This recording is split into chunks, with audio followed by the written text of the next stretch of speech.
मुख्यमंत्री से लेके और भाजपा के नेता तक मंचों से बोलने लगे, इतने vote, 4 lakh crore vote cut गए, इतने वोट कट गए, ये वोट कट गए, हाय तौबा मचा दिए। अब जब इनको लगा कि उत्तर प्रदेश में इनका भ्रष्टाचार खुल गया, ये चुनाव हार जाएंगे क्योंकि बेईमानी के वोटों चुनाव जीतते थे, तो अब इन्होंने एसआईआर के माध्यम से पूरी अयोध्या विधानसभा में लगभग 95,000 से ज्यादा और महानगर में 77-75,000 वोट नोटिस जारी किया मतदाताओं को। अब आप सोचिए कि एसआईआर के बाद जो नोटिस जारी हुई पहले प्रक्रिया में, जिन नोटिस का लोगों ने जवाब दे दिया, वो जवाब फीड नहीं किए गए। जब वो फीड नहीं किए गए, दोबारा उन लोगों को नोटिस आई है 95,000 लोगों को, और बहुत से ऐसे लोगों को नोटिस आई जिनका एसआईआर का फॉर्म पूरा सही है, जिसमें आपने 2003 की पहली जो सूची जारी की वोटर लिस्ट, उसमें पता लगा माता पिता की उम्र 45 साल है 2003 में, और उसके बाद आपने जब उसको टाइप करा के दोबारा जारी किया तो पिता की उम्र जो है 22 साल हो गई। दोनों सूची में गड़बड़ी है। गड़बड़ी किसकी? अधिकारियों ने किया। भाई वोटर लिस्ट कहां बनी? निर्वाचन आयोग में, सरकारी कर्मचारियों द्वारा। टाइपिंग कहां? उन्होंने कराया। अब पता लगा उस व्यक्ति को उन्होंने सूची जारी कर, नोटिस जारी कर दिया। अब वो दौड़े अलग अलग बहानों से। और जो सबसे बड़ा आरोप है, केवल जो समाजवादी पार्टी का हमारा मूल मतदाता है, हमारा मुस्लिम भाई, हमारा यादव भाई, भारी संख्या में इन्होंने नोटिस जारी किया है। आप जान लीजिए जो उन्होंने नोटिस जारी किया उसमें 80% हमारे यादव और मुस्लिम भाई हैं। अभी मैंने कुछ सूची पढ़ी, आपने देखा किस तरह से मुस्लिम मतदाताओं को नोटिस जारी किया है। ये परेशान करके उत्पीड़न करना चाहते हैं, मुस्लिम वोटों को वोटर लिस्ट से हटाना चाहते हैं।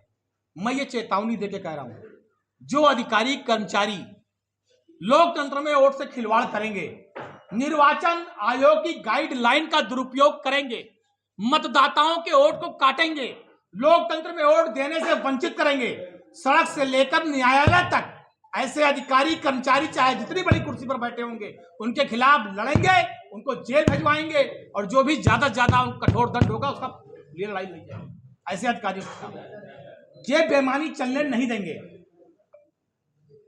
और जो अब रमजान का पवित्र महीना शुरू हो रहा है 18-19 तारीख से, आपने नोटिस, अभी नोटिस घर घर पहुंची नहीं है। अभी नोटिस घर घर पहुंची नहीं है। बीएलओ कितने दिन में नोटिस पहुंचाएंगे? फिर आप बताइए, लोग भूखे रहते हैं दिन भर, कौन आएगा? क्या निर्वाचन आयोग इस बात को सुनिश्चित करेगा कि जो 95,000 नोटिस हैं, उन 95,000 लोगों के घरों पर निर्वाचन के लोग, बीएलए अधिकारी जा करके उनकी समस्या को उनके घर पे समाप्त करके इन सारे वोटों को लोड करेंगे, जिससे कि लोकतंत्र में निर्वाचन सूची में सारे नाम आ सकें? क्या इसका प्रावधान निर्वाचन आयोग करेगा? जिन लोगों को पहले नोटिस का जवाब दिया कई दिन परिश्रम करके, जिनकी फीडिंग नहीं हो पाई, उसके जिम्मेदार जो अधिकारी हैं, क्या निर्वाचन आयोग उन पर कार्रवाई करेगा? क्या उन पर मुकदमा लिख के जेल भेजेगा? क्या उन पर कठोर दंड की कार्रवाई होगी? ये लगातार भारतीय जनता पार्टी के इशारे पर इनके अधिकारी कर्मचारी वोटों को काटने का, मतदाता को परेशान करने का, कि वो इतना परेशान हो जाए, 1 बार 2 बार 3 बार 4 बार दौड़ेगा, फिर कहेगा छोड़ो, दौड़ेंगे नहीं, वोट कट गया उसका। तो यह भारतीय जनता पार्टी और इनके अधिकारी जो साजिश कर रहे हैं, हम आज उसको पूरा हमने बेनकाब किया है। लगातार इनकी बेईमानी और साजिशें खुल रही हैं। हमारा मीडिया के माध्यम से अनुरोध है कि आप लोग सच्चाई को सामने लाइए। एक मतदाता को एक वोट देने का जो लोकतंत्र में अधिकार है, वो उससे कोई छेड़छाड़ नहीं होनी चाहिए। किसी को भी वोट काटने का अधिकार नहीं है लोकतंत्र में, और ये लगातार वोट काटने का काम कर रहा है। वोट काटने की साजिश है।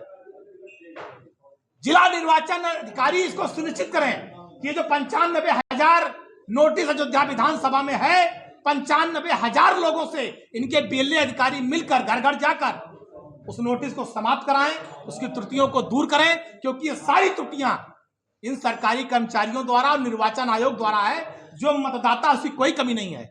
ये इनकी कमियों से नोटिस आई हैं, निर्वाचन अधिकारियों के और निर्वाचन विभाग के। तो इनकी जिम्मेदारी है कि 95,000 लोगों के घर जाएं, अपने अधिकारियों को भेजें, और सारी नोटिस की त्रुटियों को दूर करा करके लोकतंत्र में जो वोटर लिस्ट आए उसमें इन सारे मतदाताओं का वोट सुरक्षित होना चाहिए। ये हमारी जायज मांग है। और जो भी इसमें कर्मचारी अधिकारी भारतीय जनता पार्टी निर्वाचन आयोग के सदस्य की तरह काम करेंगे, उनके खिलाफ हम सड़क से लेकर न्यायालय तक लड़ेंगे। धन्यवाद।